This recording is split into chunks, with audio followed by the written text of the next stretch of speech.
Go inside the Crimson Tide. Tider Insider TV with Rodney Orr and Gary Harris.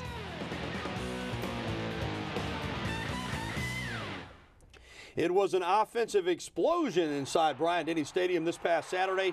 The Tide rolled up an impressive 672 total yards against the Gators. That was the most yards a Florida team has ever surrendered in its history. Alabama rolls 42-21 over the University of Florida. And good evening, everybody. Welcome into another edition of Tider Insider TV, presented each and every week by Buffalo Rock. Once again tonight, ice cold Pepsi Next. Next time you're at your grocer, pick up a case of ice cold Pepsi Next, or make sure it is ice cold. This should be. It is. Right on. Yeah. You came in early this morning. Oh, absolutely. We're going all day. Alongside Rodney Orr from TiderInsider.com, I'm Gary Harris. Rod, it was a game that felt like two or three rolled up into one. A lot of stuff going on, but ultimately an impressive win for the Crimson Tide. Oh, very impressive. I mean, when you look at it, Gary, 672 yards of offense, only allowing Florida 200 yards. I mean, that's an outstanding performance on both sides of the ball. Now, obviously, there were some turnovers that we'll talk about later. Yeah, we'll talk about those more in a moment, but the good news is that even though Alabama was 3-0, a lot of folks were saying, well, let's wait until they play that Florida defense and play against Will Muschamp, and let's see what the offense can do there. Well, all they did was put up the second highest total yardage numbers in the history of the Alabama program. Now those same people are saying Florida's defense just isn't very good. I mean, always adjusting, aren't they, Rod? It is. They always are. The naysayers never go away. They just find a different way to approach it. But after the game, Nick Saban talked about overcoming all of those mistakes, and there were a lot of them, and getting the win. Their ball hawking defense is something that we emphasized all week in terms of turnovers, and you know, we had 4 turnovers, I think, and 3 of them, you know, led to scores. So that's something we need to clean up. 11 penalties, something we need to clean up. But when you have 645 yards of offense, and I thought defensively, you got to say we did some good things. I mean, we did some good things. We just were inconsistent and a little bit sloppy at times, and we need to improve on that. And they're all correctable issues.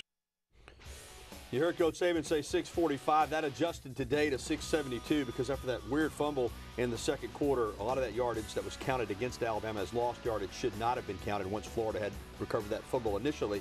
The lost yardage should have ended there, so it's actually 672. Here are some notes from the game. What a day by Blake Sims and Amari Cooper, shaping up to be one of the deadliest pitch and catch combos in the country. Sims finished with the second most passing yards in history. He broke the total yardage record for a single game, and Amari Cooper now has caught the most touchdown passes in Alabama history. Remember, he's just a junior, too. Rodney, a lot of positives to talk about, but as we alluded to earlier, there were a lot of mistakes and a lot of really unforced errors. That, you know, give Florida credit, but Alabama, you know, had some penalties where they didn't line up correctly. They didn't have enough men on the line of scrimmage one time, cost them a big pass play to Amari Cooper. They had a touchdown called back. They had another big play to DeAndrew White called back. But the biggest thing were the 3 first-half turnovers, wound up 4 for the game. And that really is the only thing that kept Florida in this game. Remember, it was tied 21-21 in the third quarter. Yeah. You almost wonder, I mean, how bad could it have been had Alabama not turned the ball over, had not had all those penalties? I mean, you know, it might have been a record-setting blowout for Florida. We talk about in terms of how many yards they gave up. Well, it could have been a massive blowout, Gary, when you really look at it. And I think, you know, those types of things, though, those types of turnovers keep teams in games. And, I mean, it certainly kept Florida in this game. When you talk about, you know, Florida got 21 points. Think about their longest drive of the day was 31 yards. That came after the first turnover. Then they had a 16-yard drive at the beginning of the second half that came off a turnover. And, of course, in the first quarter, they also had the 49-yard fumble return. So, otherwise, I'm not sure Florida would have scored. Probably wouldn't have. Now, you have the bye week, and you do look to clean some of that up as you get ready to go to Ole Miss. Yeah, because you don't want that to become a trend, certainly. I mean, you have to be very disciplined. I mean, when you're talking about some of the competition they're going to face, and really this next team that they're going to play on October the 4th in Oxford on the road, certainly there's going to be a hostile crowd. And, you know, Ole Miss has a great defense. Yeah. They really are athletic. I know we'll talk more about them at another time, but that's a team you can't go in there and turn the ball over 4 times and have 11 penalties. Well, one big takeaway from Saturday's game, of course it's been this way the whole season, is the offense of one Lane Kiffin, the coach that many demonized. A lot of others said that he was washed up.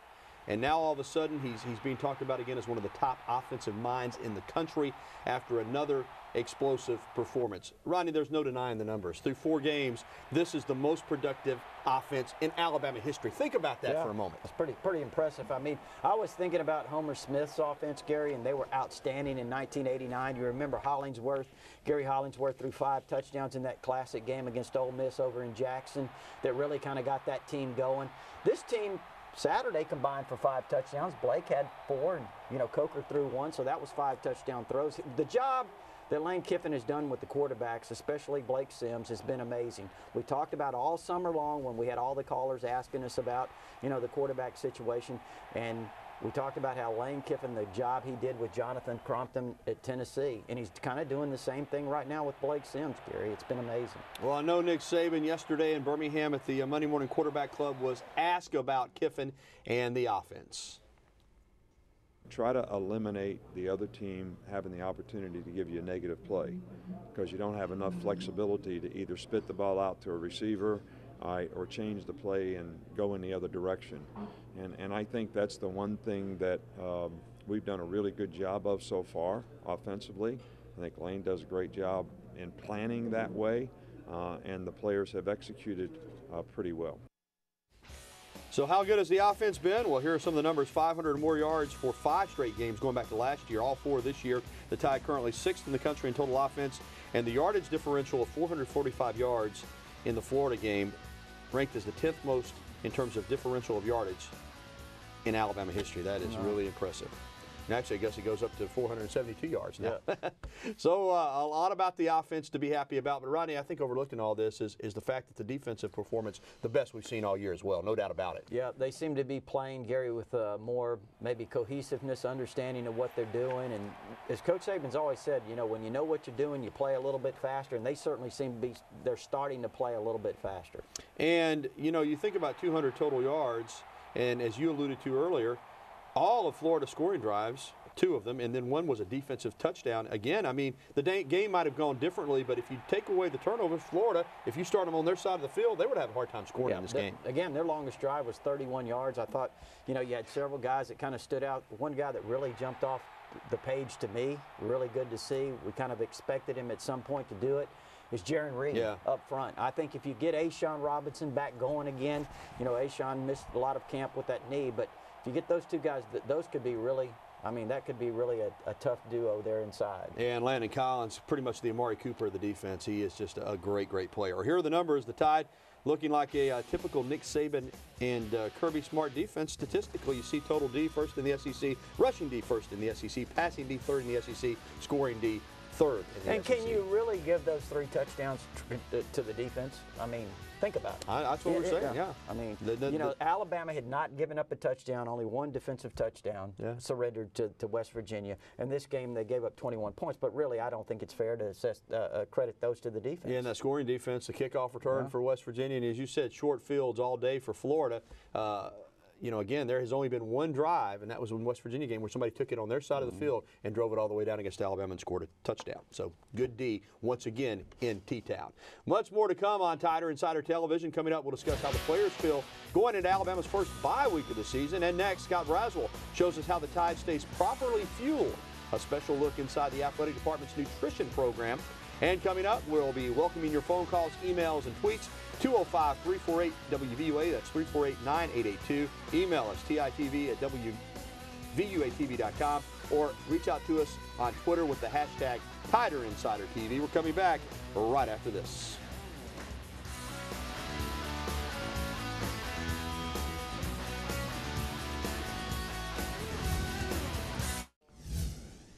We may be sounding like a broken record, but it's one of those broken records that you never get tired of listening to. Amari Cooper with another exceptional performance. This week he was finally recognized by the Southeastern Conference as the co-offensive player of the week. Could have been just about every week. 10 catches, 201 yards, 3 touchdowns against Florida. Not to be outdone, Blake Sims was honored by the Walter Camp Foundation as the National Offensive Player of the Week. An adjustment by the statistician, as we said, gives him a total of 484 total yards, which is the best in school history. He also did it honoring An Auburn student wearing a bracelet honoring Kayla Perry, who is battling cancer. Nice touch right there, because that dreaded disease, it knows no boundaries and it doesn't know who you pull for. So nice touch there by class act Blake Sims. Well, the University of Alabama strives to give its athletes a competitive advantage through a world-class nutrition program that makes eating right easy and delicious. WVUA's Scott Braswell has the story. The saying goes, you are what you eat. In Alabama, they're putting that concept into practice. Nutrition has become so important in athletics that Alabama's main weight room is now equipped with a nutrition bar that athletes visit at the end of their grueling workouts to recover with a delicious post-workout smoothie. So everything is based off of 100% fruit. Start off with the frozen fruit, that's the key, and then 100% fruit juice. And then the last important part is going to be the protein powder, okay? That's going to be the part that's going to help you actually repair your muscles. Paul Harrington is the Assistant Director for Performance Nutrition at Alabama, who monitors and advises student-athletes daily on what they should consume to play their best. Harrington says having a dietitian on staff is a new trend for athletic programs across the country. So that's becoming a little bit more mainstream. And then even still, as of now, more and more people now, other schools are we're following suit and having multiple dietitians on staff, so they can cater to the individual sports. Athletics now are as competitive as they've ever been, and sometimes the difference between a win or a loss can simply be what you eat. I try and have a full variety of lunch meat, build your own sandwiches, all different types of bread, tuna fish, ham, turkey, cheese, everything like that. Make your sandwich, grab and go. Try and have 2 different varieties of fresh fruit. Grab your smoothie, and you can head right to class. There's no excuse why you're missing a meal. Todd Bramble, head coach of the women's soccer team at UA, has seen a distinct difference in his players' performance since the addition of Harrington. There's no question about it. We've seen positive effects from the day that Paul stepped foot on campus and started working with our team, and it's amazing to see the difference since he's with us now on a daily basis. Bramble sees the lessons his players learned from Harrington as not just tips for a better athletic career, but also a way to establish a healthy lifestyle once their career ends. After they've been a student athlete here, then they're going to go on after they leave us here, and he will have empowered them and educated them with incredible life skills that are going to help them once they leave here, so they can continue to live a healthy life after they're gone. For WVUA Sports, I'm Scott Braswell. Thank you, Scott. Well, Alabama football will get a chance to rest their bodies, the players will, this week a little bit as the team enters the first of 2 bye weeks on the season. Now, we spoke to some of the players following the Florida game about whether it's coming at a good time or not, the bye week. Here they are. Yeah, it's coming at a good time. I mean, we played, 4 games? Get a lot of guys rested up and get a lot of guys healed up for get ready for Ole Miss. Kind of just go back to camp-style practices, work on fundamentals, ball security, stuff like that, and then we'll work for Ole Miss when the time comes. It's always good to get an extra week to prepare, rest, and get ready for the next week. Any SEC team is dangerous, so we're going to go in there confident and focused and get ready. Here are the numbers for the Tide coming off a bye week since 2008. They've lost a couple times, 5-2. The last loss, of course, coming in that game of the century showdown between Alabama and LSU back in 2011. But the Tide got its revenge, I would say, in a big way in the BCS championship game in New Orleans. Well, much more on TITV. Next up, an Alabama UAB series in football. Is it ever a possibility? Well, Nick Saban comments on that. And next, we'll be welcoming your phone calls, emails, and tweets. Again, the information posted there on the screen. There's the phone number, the email, or you can reach out to us on Twitter using the hashtag TiderInsiderTV. As always, we want to hear from you, and we'll be right back with the only show that takes you inside the Crimson Tide. Tider Insider TV returns after this.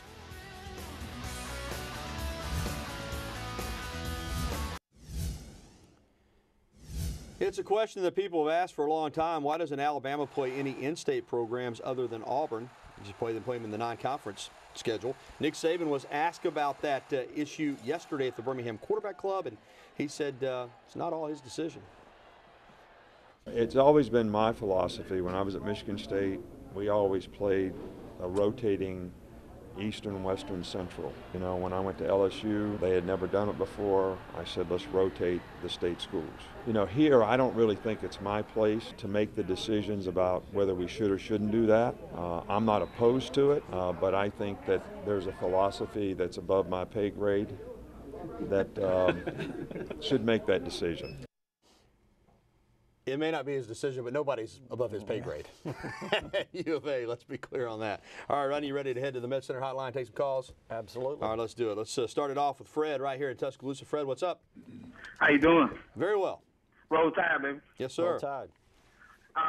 My question is, I got a two-part question is, how big a factor do you think Lane Kiffin have played in our offense this year? And later on down the line, will our pass rush be like it was against Florida? All right, Fred. Ronnie, start with Lane Kiffin, because Coach Saban just a few minutes ago at his press conference following practice had some comments on that very subject. Yeah, he actually did. He was asked about if he had given Kiffin more latitude in terms of opening up the playbook, and Coach Saban replied that he had been trying to get the OCs around here to open it up since he had been here. So I do think, Fred, when you're talking about Lane Kiffin, he's a magnificent play caller. We've seen that. We've known that. We know his history, his reputation. I've mentioned even earlier in our show about the development he's shown the ability to develop quarterbacks such as Jonathan Crompton, and now, as you see, with Blake Sims.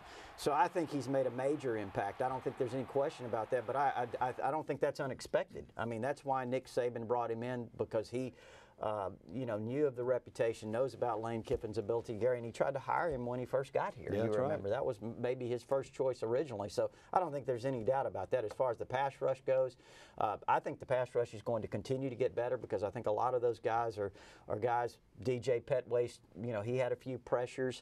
I think as we see Rashawn Evans and Tim Williams continue to mature, those guys are going to certainly, lend to that pass rush. I think Ryan Anderson's done a great job. I think he'll continue to do well, and I think you're going to start seeing more pressure inside from Ashawn and Jaron Reed as we move forward. All right, let's pick up on line one and talk to Trey in West Blockton. Hey, Trey, what's going on?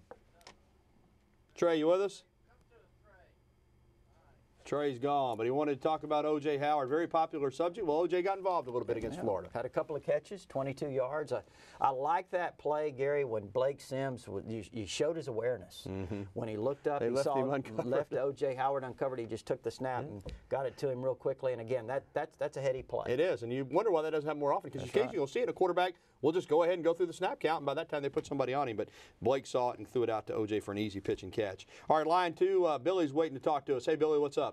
Oh, hey, Gary, Big Roll Tide.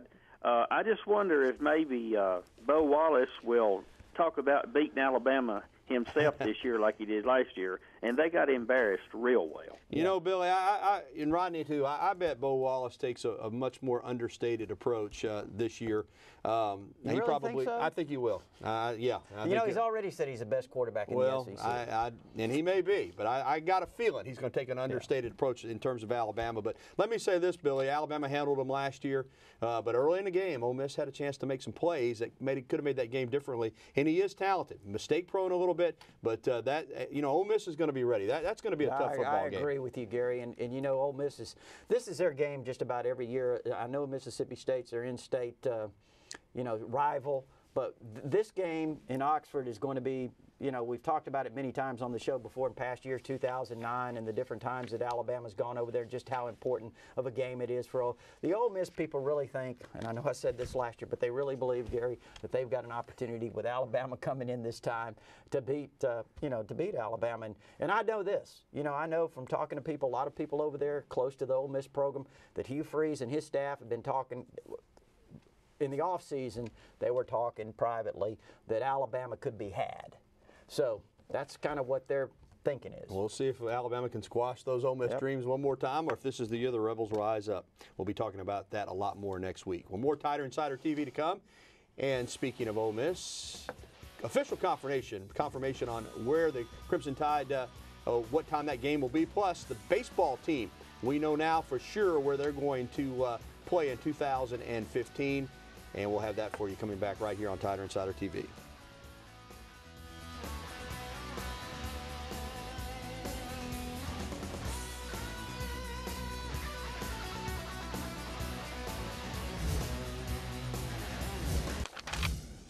As we've been talking about, a bye week for the Tide, but next week, Alabama's first true road test of the year in Oxford against the 10th-ranked Ole Miss Rebels. It'll be the headliner on CBS kickoff, scheduled for 2:30, and there's strong rumors that College Game Day will be there with ESPN as well. Let's head right back to the Med Center hotline, and let's go to Brent, talk to our buddy Rick. Rick, what's going on?